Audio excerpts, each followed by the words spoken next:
The Very Rev. David Paul DDLLDFLS, 1845 to 1929, was a Scottish minister who served as moderator of the General Assembly of the Church of Scotland in 1915.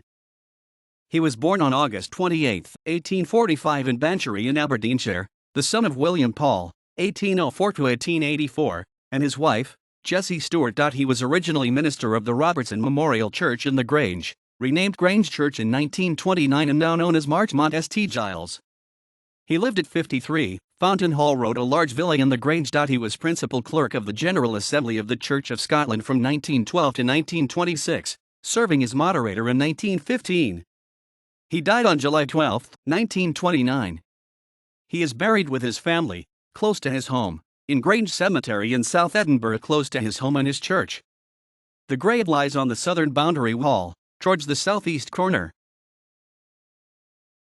He was married to Catherine Kinloch, 1850 to 1913. References